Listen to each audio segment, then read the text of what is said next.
اللہ تعالیٰ کا فضل اور اس کا احسان ہوا کہ اللہ تعالیٰ نے ہمیں ایک اہم فریضہ کی ادائیگی کے لیے اپنے گھر مسجد میں آنے کی توفیق عطا فرمائی۔ یہ محض اللہ تعالیٰ کے احسان اور اس کا فضل ہے۔ آج ماہ جمعۃ المبارک غالباً جماعت الاولیٰ کا یہ چوتھا جمعہ ہے۔ قرآن مجید کی جو آیت میں نے تلاوت کی ہے اور رسول اللہ صلی اللہ علیہ وسلم کا پیارا فرمان جو میں نے پڑھا ہے، اس کے اندر قرآن کی آیت میں اللہ تعالیٰ ارشاد فرماتے ہیں فَقُلْتُ اسْتَغْفِرُوا رَبَّكُمْ إِنَّهُ كَانَ غَفَّارًا۔ نوح علیہ السلام سے اللہ ارشاد فرماتے ہیں، سورہ نوح 29واں پارہ ہے، کہ اپنی قوم والے سے کہہ دو کہ استغفروا ربکم، کہ اپنے رب سے اپنے گناہوں کی بخشش طلب کرو، اپنے رب سے استغفار کرو، گناہوں کی معافی مانگو، توبہ کر لو۔ انہ کان غفارا، بے شک اللہ رب العزت گناہوں کو بخشنے والی ذات ہے، توبہ کرنے والوں پر بڑی مہربان ذات ہے، ان کو معاف کرنے والی ذات ہے۔ پھر جب گناہوں سے معافی ہوگی، توبہ استغفار ہوگا، تو اللہ کے ارشاد فرماتے ہیں یرسل السماء علیکم مدرارا، تو میں آسمانوں سے ان کے اوپر فائدہ مند بارشیں برسانا شروع کر دوں گا۔ وَيُمْدِدُكُمْ بِأَمْوَالٍ، اور اس کے ذریعے میں ان کے مالوں کو بڑھا دوں گا۔ وَبَنِينَ، میں انہیں اولاد بیٹوں کی صورت میں عطا کروں گا۔ وَيَجْعَلْ لَكُمْ جَنَّاتٍ، میں ان کے باغات کو سرسبز و شاداب کر دوں گا۔ وَيَجْعَلْ لَكُمْ أَنْهَارًا، میں ان کی نہروں کو پانی سے بھر دوں گا۔ مَا لَكُمْ لَا تَرْجُونَ لِلَّهِ وَقَارًا، لوگوں تمہیں کیا ہو گیا ہے، تمہیں اللہ کی عزت، اللہ کے احترام، اللہ کے ادب کے متعلق کوئی علم ہی نہیں ہے، اللہ کے قوانین کا تمہیں علم ہی نہیں ہے، اللہ کے آداب کیا ہیں تمہیں اس بات کا علم ہی نہیں ہے۔ تو اللہ رب العزت نے قوم نوح سے یہ ارشاد فرمایا تھا کہ استغفار کرو، توبہ کرو، اپنے گناہوں کی معافی مانگو، میں تمہارے اوپر آسمانوں سے بارش برسا دوں گا۔ آج اگر دیکھا جائے قرآن مجید کے اس حکم کو، اگر آج امت اس پہ عمل کر لے، توبہ استغفار کر لے، کیونکہ اجتماعی طور پر گناہ عام ہو چکے ہیں۔ اور دوسری سب سے بڑی بات تو ہے کہ گناہ پہ ڈٹ چکے ہیں۔ ایک ہے گناہ کر لینا، پھر اس پہ پشیمان اور نادم ہونا، گناہ کا ہو جانا، دل میں یہ سمجھنا، یہ خیال ہونا کہ میں نے غلط کام کیا ہے، مجھ سے اللہ کی نافرمانی ہوئی ہے، رسول اللہ کی نافرمانی ہوئی ہے، مجھ سے یہ گناہ کا عمل ہوا ہے۔ فرمایا یہ مومن کی علامت ہے، یہ ایمان کی نشانی ہے کہ جب انسان سے کوئی غلط کام ہو جائے، اللہ کی نافرمانی سرزد ہو جائے، اس کا دل اس کو ملامت کرے، تو سمجھ جاؤ اس شخص کے اندر ایمان کی رتی باقی ہے۔ لیکن اگر گناہ کر دیا جائے، پھر اس کے بعد اس پہ ڈٹا بھی رہے، یا اس گناہ کو گناہ ہی نہ سمجھے، اور میں سمجھ جاؤ ایسے آدمی کا دل بالکل کالا ہو چکا ہے، سیاہ ہو چکا ہے، زنگ آلود ہو چکا ہے۔ گناہوں نے اس پر ایسے پردہ ڈال دیا ہے، ایسے اس کو نیچے چھپا دیا ہے اس کے دل کو، جیسے کہ جھاگ جو ہے پانی کو اپنے نیچے چھپا دیتی ہے۔ آپ کسی بالٹی میں سرف ڈال کے نیچے اس میں پانی بھری ہوئی بالٹی ہو، لیکن ایک تھوڑی سی چٹکی سی سرف کی اس میں ڈال دے تو وہ نیچے بھری ہوئی بالٹی کو چھپا دیتا ہے، پوری اوپر جھاگ آ جاتی ہے۔ دیکھنے والا یہی کہتا ہے کہ یہ بالٹی ساری کی ساری سرف سے بھری ہوئی ہے، جھاگ سے بھری ہوئی ہے، لیکن حقیقت میں وہ جھاگ سے بری ہوئی نہیں ہوتی، اس کے نیچے بھرا ہوا بالٹی کے اندر پانی کو موجود ہوتا ہے، لیکن معمولی سی وہ چٹکی اس پورے پانی کو چھپا دیتا ہے۔ فرمایا انسان کے دل میں ایمان موجود ہوتا ہے، دل اس کا بھرا ہوا ہوتا ہے، لیکن جب یہ گناہ کا عمل کرتا ہے، ایمان نور ہے، ایمان کی مثال دودھ کی ہے، فرمایا دودھ میں ایک چٹکلی بھی کوئی اور چیز گندی پڑ جائے پورے دودھ کو بیکار کر دیتی ہے۔ اسی طرح فرمایا جب مومن بندے سے گناہ سرزد ہوتا ہے، پھر یہ اس پہ توبہ استغفار نہیں کرتا، اس کو ندامت نہیں ہوتی، یہ اس پہ پشیمان نہیں ہوتا، بلکہ اس پہ ڈٹ جاتا ہے، تو اس کی مثال ایسے ہی ہو جاتی ہے کہ اس کا ایمان اس گناہ کے نیچے چھپ جاتا ہے، اس کا پورا دل کالا ہو جاتا ہے۔ دل کالا ہو گیا، دل کی زمین کالی ہو گئی، پھر اچھے میں برے میں تمیز نہیں کرتا، حلال اور حرام میں تمیز نہیں کرتا، اور توبہ استغفار کوئی شرم کی چیز نہیں ہے۔ ماعز اسلمی صحابی رسول ہیں،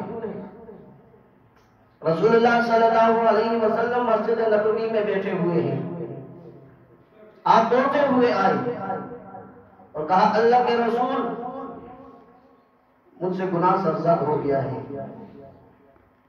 رسول اللہ بیٹھے ہوئے ہیں مجلس میں، دوڑتے ہوئے، کسی کو دیکھا بھی نہیں، کسی کی پرواہ نہیں کی کہ لوگ بیٹھے ہوئے ہیں، کون کیا کہے گا، لیکن علم تھا، قرآن سے واقف تھے، اللہ کا ڈر تھا، آخرت پر ایمان تھا کہ میرے رب کے سامنے کھڑے ہو کے اپنے اس فعل کا جواب دینا ہے۔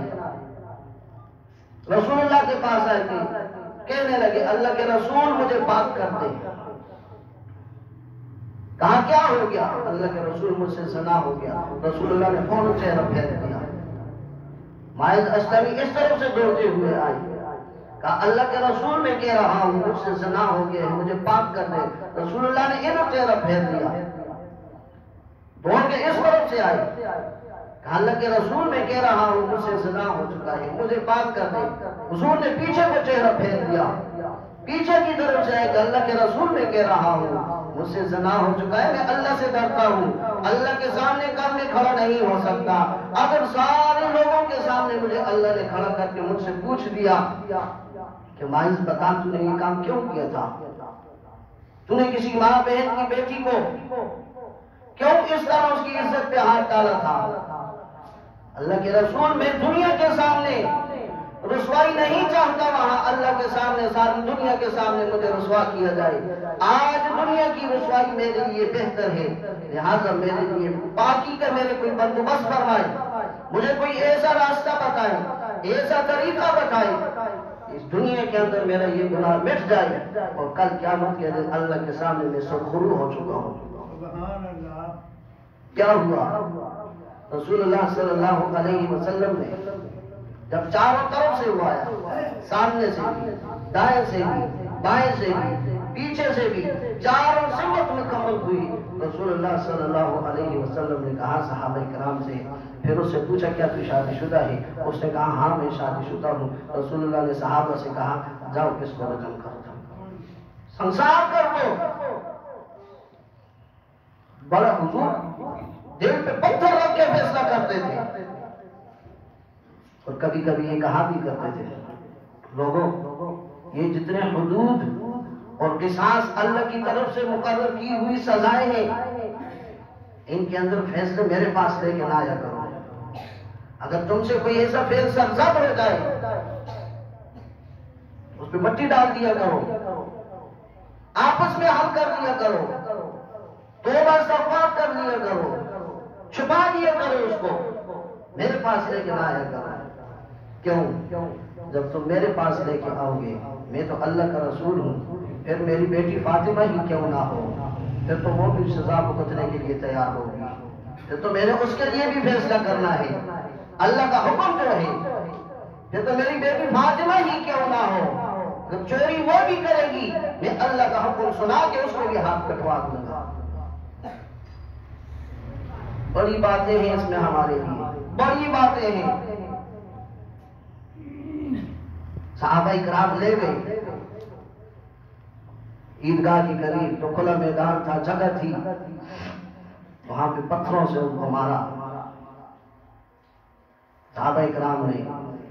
انہوں نے معاذ اسلمیہ بھاگنے کی کوشش کی، فرار ہونے کی کوشش کی. ایک صحابی آگے سے بڑھا، اس نے پتھر مارا.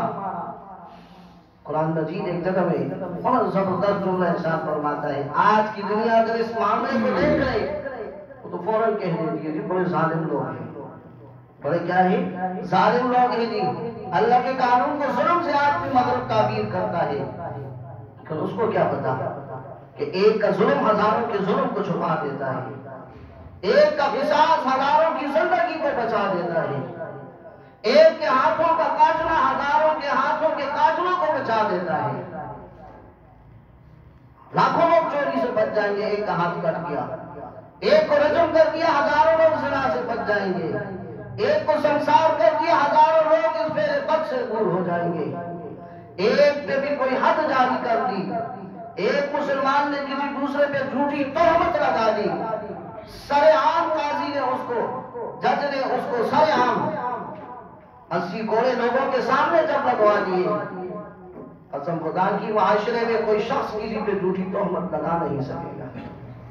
پتہ ہے کل مجھے کوڑے لگیں گے، پتہ ہے کل میرے ہاتھ کٹیں گے، پتہ ہے لوگوں کے سامنے مجھے پتھروں سے مارا جائے گا. پرسوں میں سبق پڑھا رہا تھا، کتاب آداب القاضی، فقہ کی اصطلاح میں یعنی قاضی کے آداب، قاضی کے لیے کیا اصول ہیں، قاضی بننے کے لیے کیا اصول ہیں، جج کون آدمی بن سکتا ہے. تو وہاں پڑھاتے ایک دو جملے بیچ میں ایسے آ گئی، فرمایا قاضی کسی ایک آدمی کی خصوصی دعوت پہ بھی نہیں جا سکتا. کسی کے گھر کھانا کھانے قاضی یہ ہر بڑے کے لیے ہے جو کچھ قوم کا بڑا ہو. اور کہاں دعوت عامہ میں شرکت کر سکتا ہے. دعوت عامہ میں فقہا نے لکھا وہ کیا ہے، کہاں دعوت عامہ وہ ہے جس میں کم سے کم 10 آدمیوں کو بلایا گیا، 10 سے اوپر آدمیوں کی دعوت ہو تو ایسی دعوت میں وہ جا سکتا ہے. وگرنہ کسی ایک اکیلے کی دعوت میں جائے گا، معاشرے میں اس پہ تہمت زیادہ ہو جائے گا، یہ شخص یہ کیسے قاضی ہے، بڑا آدمی کو روٹی کھاتا ہے، لگتا ہے اس کی طرف چک جائے گا. یہ تہمت سے بھی دور رہے. فرمایا جو آدمی راستے پہ گزر رہا ہے، اگر یہ آدمی کی چیزیں کھا رہا ہے نا، شریعت بڑی صاف ستھری ہے، پانی اور دودھ کی طرح صاف ستھری ہے، صاف ستھرا آدمی چاہتی ہے. یہ جو آدمی، ہر آدمی گواہ نہیں بن سکتا، ہر آدمی کسی دوسرے مسلمان بھائی کی طرف سے گواہی نہیں دے سکتا. کہا گواہ کے لیے شرط یہ ہے کہ ایک شرط یہ ہے جہاں بہت سارے ہیں کہ یہ آدمی راستے پہ چلتے پھرتے کھاتا پیتا نہ ہو. دکان سے چیز اٹھائی راستے میں کھاتے کھاتے جا رہا ہے، کھاتے کھاتے جا رہا ہے. کہا یہ تو جانوروں کی عادات ہیں. اگر کسی آدمی میں یہ عادت بھی پائی جاتی ہے، یہ نہ شریعت اس کو گواہ بننے کی اجازت دیتی ہے، نہ قاضی بننے کی اجازت دیتی ہے. اب یہ کر رہا تھا، ان کو پتھر مارے، سنسار کر دیے گئے. بعد میں انہوں نے بھاگنے کی کوشش کی، واپس آئے، بلاخر شہید کر دیے. واپس آئے تو دیکھا رسول اللہ صلی اللہ علیہ وسلم بیٹھے ہیں. کہا ہاں جی معاملہ ہو گیا، اللہ کے رسول ہو گیا. ایک صحابی نے کہا اللہ کے رسول، انہوں نے بھاگنے کی کوشش کی تھی، فرار اختیار کرنا چاہا تھا. انہوں نے، انسان ہے، پتھر لگے 100 آدمی مجھے پتھر مارے، آپ کو مارے، تکلیف تو ہوگی. کہا انہوں نے بھاگنے کی کوشش کی تھی. کہا جب بھاگنے کی کوشش کی تھی تو آپ اسے چھوڑ دیتے. الحدود والقصاص تنظریوں بالشبہات، حدود اور قصاص کہ جو شریعت نے سزائیں مقرر کی ہیں، جتنی یہ سزائیں ہیں حدود اور قصاص وغیرہ، اس کے اندر آپ لوگ قانون جانتے ہیں، پڑھے لکھے ہیں، اگر کوئی شبہ پیدا ہو جائے تو یہ سزائیں ساقط ہو جاتی ہیں، ختم ہو جاتی ہیں. کہا اگر اس نے بھاگنے کی کوشش کی تھی، شاید وہ اپنے کہے سے رجوع کر رہا تھا، اس وجہ سے بھاگا ہو. کہا اللہ کے رسول ہم نے تو معاف کیا. پھر جنازے کا وقت آیا، حضرت عمر رضی اللہ تعالیٰ عنہ کھڑے ہوئے.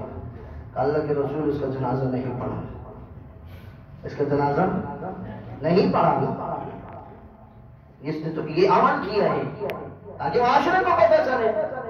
رسول اللہ نے کہا اس نے یہ عمل کیا ہے، لیکن جو توبہ اس نے کی ہے، جو توبہ اس نے کی ہے، اگر اس کی توبہ کو پورے مدینہ کے گناہ کبیرہ کرنے والے لوگوں کے اوپر تقسیم کر دیا جائے، اس کے بدلے اللہ سب کی مغفرت فرما دیں گے جیسی توبہ اس نے کر دی ہے۔ لیکن اس نے توبہ کیوں کی ہے؟ پتہ نہ کل رب کے سامنے کھڑا ہونا ہے، کل میں نے ہر ایک کے سامنے کھڑے ہو کے پاک پیغمبر بھی ہوگا، 1,24,000 انبیاء ہوں گے، میرا خاندان ہوگا، میرا کنبہ ہوگا، دوست ہوں گے، یار ہوں گے، میرے بعد آنے والے لوگ ہوں گے، کہیں ان کے سامنے مجھے رسوائی اور ذلت نہ اٹھانی پڑے، اس سے بہتر ہے کہ آج ہی میں دنیا سے پاک ہو کے چلا جاؤں۔ لیکن ہماری پرسوں میں خبریں سن رہا تھا، میڈیا پہ قربان جائے پتہ نہیں ہمارے معاشرے کو کس طرف لے کے گیا جا رہا ہے۔ سر عام آپ ہر ایک باخبر ہے، باعلم ہے، جب میں نے وہ خبر سنی عجیب سے ذہن پہ بیٹھ کے سوچنے لگے کہ اللہ کے رسول کیا کہتے ہیں اور یہ لوگ۔ ایک آدمی کہتا ہے کہ میری بیوی تھی، فلاں آدمی باہر سے آتا تھا، میں گھر میں ہوتا تھا، وہ میری بیوی کے ساتھ کمرے میں بیٹھتا تھا، پھر ایسا ہوا، پھر ایسا ہوا، پھر ایسا ہوا۔ سریعام خبروں میں بیان کیا، فخر بھی کیا جا رہا ہے، بیان بھی کیا جاتا ہے، کچھ چھوٹی شخصیات بھی نہیں ہے، وہ ہمارے وزراء رہ چکے ہیں، اب سب جانتے ہیں، باقی ہر کام اپنی جگہ پہ۔ کیوں اللہ کے غضب کو دعوت دی جا رہی ہے؟ کیوں اللہ سے پتھر کی بارشوں کو دعوت دی جا رہی ہے؟ کیوں سریعام حدیث میں آتا ہے جس شخص کو یہ علم ہو، رسول اللہ کی دیکھو کتنی سخت طبیعت ہے ایسے معاملات میں، رسول اللہ نے کہا اگر کسی شخص کو یہ علم ہو جائے کہ اس کی بیوی فعل بد میں مبتلا ہے، اس کی بیوی کسی اور کے ساتھ اس نے یارانہ رکھا ہوا ہے اور یہ آدمی نے پھر بھی اس کو رکھا ہوا ہے، یا پھر بھی اس کی پرورش کر رہا ہے، پھر بھی اس کی سزا اس کو نہیں دے رہا، خاموشی اختیار کیا ہوا ہے، آپ نے ارشاد فرمایا یہ شخص دیوس ہے، دیوس پہ اللہ نے جنت کو حرام کر دیا ہے، حضور کا فرمان ہے۔ دیوسی تو عام ہو چکی ہے۔ بہرحال پھر آپ نے 4 دفعہ چاروں طرف چہرہ جب پھیرا، اس کی وجوہات کیا تھی؟ اس لیے فرمایا کہ چاروں طرف میں نے چہرہ، اس لیے وہ کہاں لکھا ہے تو حضور نے پھر چہرہ پھیرا کہ قرآن میں اللہ نے ارشاد فرمایا ہے کہ زنا کے لیے اس کے ثبوت کے لیے 4 گواہ ہونے چاہیے، باقی تمام معاملات سخت سے سخت ہو 2 گواہ کافی ہیں، لیکن اس معاملے کی جب بات آئے گی یہاں 4 گواہ ہونے چاہیے۔ اس لیے حضور نے چاروں طرف منہ پھیرا۔ ایک دوسری اور قبیلہ جو ہے نا کیا کہا اللہ کے رسول طہرنی، مجھے کیا کرو؟ پاک کرو۔ رسول اللہ صلی اللہ علیہ وسلم نے ارشاد فرمایا کیا ہوا ہے، کس چیز سے تجھے پاک کروں؟ اللہ کے رسول مجھ سے یہ اللہ کی نافرمانی ہو چکی ہے، میں حاملہ بھی ہو چکی ہوں، مجھے پاک کرے۔ رسول اللہ صلی اللہ علیہ وسلم نے کہا آپ جاؤ کل آنا۔ وہ چلی گئی، نرم دل پہ تھے آپ، کوشش کرتے تھے کہ معاملے کو نپٹا دیا جائے، چھپا دیا جائے۔ حضور نے اس کو واپس دینا کہ یہ چلی جائے، دوبارہ نہ آئے تو بہتر ہے، اتنی جائے تو توبہ استغفار کر لے، گڑگڑائے روئے، اللہ سے معافی مانگ لے۔ کل پھر آئی، بالآخر شاگرد تو یہ حضور کی کہتے ہیں۔ یہاں ایک اور بات علماء نے لکھی ہے کہ کچھ کام ایسے ہیں، کچھ کام ایسے ہیں کہ اللہ شریعت بناتا ہے، کچھ کام ایسے ہیں کہ اللہ کسی حکم کو انسانوں پہ لاگو کرنا چاہتے ہیں، لیکن اس حکم کے لاگو کرنے کے لیے پریکٹیکل کی ضرورت ہوتی ہے، اور وہ پریکٹیکل کے کچھ کام ایسے ہیں جو اللہ اپنے نبی سے نہیں کرواتے، اب نماز میں انسان سجدہ سہو ہے، یہ حکم ہے، ایک غلطی ہو جائے آپ نے سجدہ سہو کرنا ہے، حضور سے غلطی کروائی نماز میں. اور اسی طرح تیمم ہے، اللہ نے حکم جاری کروانا تھا، حضور سے کروا کے دکھایا.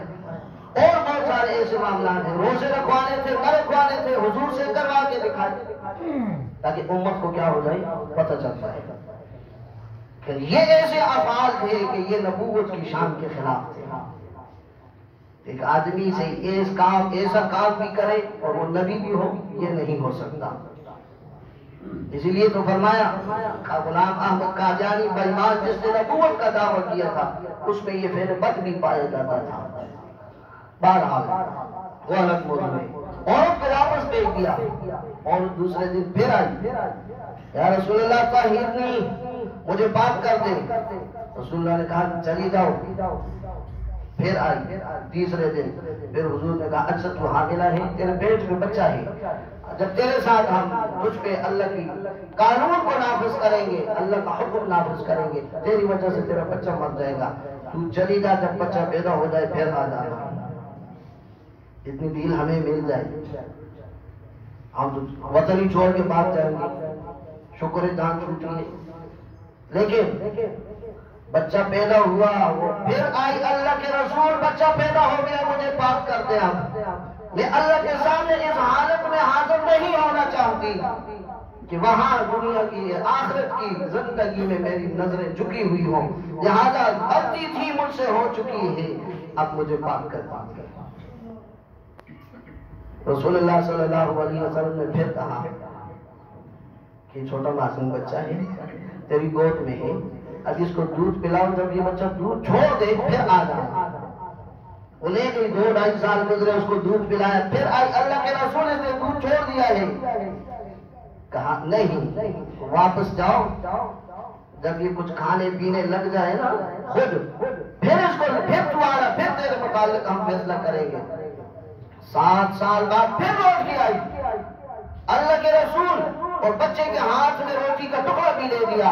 اللہ کے رسول یہ دیکھیں یہ بچہ خود کھانے لگ چکا ہے، اب طاہرنی، اب تو مجھے پاک کرے. یار کہاں تھی وہ زندگی، کہاں ہماری زندگی، کہاں وہ ماں بہن بیٹیاں اور کہاں ہماری مائیں بہنیں بیٹیاں، کہاں وہ معاشرہ اور کہاں ہم، کس نظر پہ ہم جا رہے ہیں. کیسے پرسوں ایک عورت فلسطین کی ابھی دوبارہ جنگ چھڑ چکی ہے، کتنا ظلم و ستم ہو رہا ہے. کل اسلام آباد کنونشن سینٹر میں بڑا پروگرام ہوا، پورے ملک کے علماء وہاں موجود تھے، مفتیان کرام بھی موجود تھے. سب نے متفقہ یہ فیصلہ کیا ہے کہ ہر شخص پہ جتنا اس کے بس میں ہے فلسطین کے لیے جہاد اس پہ فرض ہو چکا ہے. مالی جہاد ہے، جانی جہاد ہے، بائیکاٹ کی جہاد ہے، ان کی اشیاء خرید و فروخت کا جہاد ہے، جو بھی ہے جس کے بس میں جتنا ہے ہر آدمی پہ یہ فرض ہو چکا ہے. وہاں ایک عورت اپنے معصوم 12 سال کے بچے کو زخمی حالت میں کہتی ہے بچے کو کہ بیٹا اسلامی ممالک میں سے کوئی ملک ہماری مدد کے لیے نہیں آیا. بیٹے نے کہا اماں جان آپ اسلامی ممالک کی بات کرتے ہیں، اگر اس وقت جبرائیل بھی ہماری مدد کے لیے آ جائے میں اس کو بھی کہوں گا تیری ضرورت نہیں ہے ہمیں. میں اسی ابراہیم کے رب کو پکاروں گا جس نے ابراہیم پہ آگ کو گلے گلزار کیا تھا، وہ ہم پہ بھی آگ کو گلے گلزار کرتا. نہیں ضرورت ہمیں ان دنیا کے لوگوں کی، دنیا کے ممالک کی نہیں ضرورت. بِأَيِّ ذَنبٍ قُتِلَتْ، میرا اور آپ کا حکمرانوں تمہارا گریبان یہ بچے پکڑیں گے اور پوچھیں گے بِأَيِّ ذَنبٍ قُتِلَتْ، بتاؤ ہمیں کس جرم کے بدلے میں قتل کیا گیا تھا، بتاؤ کس جرم کے بدلے میں ہمیں قتل کیا گیا تھا، کون سا ہمارا گناہ تھا کہ جس جرم میں ہمارے سینوں کو ٹکڑے ٹکڑے کر دیا گیا تھا. میں 7 سال کے بعد وہ عورت پھر آئی، اس نے بچے کے ہاتھ میں روٹی کا ٹکڑا دیا، کہا اللہ کے رسول اب یہ خود کھانے لگ چکا ہے، اب مجھے آپ پاک کر دیں. رسول اللہ صلی اللہ علیہ وسلم نے ارشاد فرمایا کہ جاؤ اس کو کیا کر دو، سنسار. اس کے لیے کھٹک ہوتا کیا، اس کو تو سزا دینی تھی، سزا دی گئی. پھر وہاں پر صحابہ اکرام نے یہ کہا اللہ کے رسول اس کا جنازہ نہیں پڑھانا. رسول اللہ نے پھر وہی جملہ ارشاد فرمایا, کہا اس عورت نے جو توبہ کی ہے, اس ایک عورت کی توبہ 70 آدمیوں کی توبہ کے برابر ہے. اگر 70 آدمی گناہ کبیرہ کے مرتکب توبہ کرے یا نہ بھی کرے, اس ایک توبہ گار عورت کی وجہ سے اللہ 70 آدمیوں کی مغفرت فرما دی. فَقُلْتُ اسْتَغْفِرُوا رَبَّكُمْ إِنَّهُ كَانَ غَفَّارًا, اور توبہ کرو, استغفار کرو, إِنَّهُ كَانَ غَفَّارًا, وہ بخشنے والی ذات ہے. يُرْسِلِ السَّمَاءَ عَلَيْكُمْ مِدْرَارًا, آسمان سے تم پہ بارشیں بھی وہ برسائے گا. وَيُمْدِدْكُمْ بِأَمْوَالٍ, تمہارے مالوں میں بھی وہ برکت ڈال دے گا. وَبَنِينَ, تمہارے اولادوں میں بھی وہ برکت ڈال دے گا. وَيَجْعَلْ لَكُمْ أَنْهَارًا, تمہاری نہروں کو پانی سے بھر دے گا. مَا لَكُمْ لَا تَرْجُونَ لِلَّهِ وَقَارًا, تمہیں میری عزت ادب کا کوئی احترام نہیں, میری عزت اور میرے متعلق کوئی علم تم لوگ نہیں رکھتے, کیا مجھے جانتے بھی نہیں ہو کہ کیسی ذات. اللہ ہمیں سمجھنے کی توفیق عطا.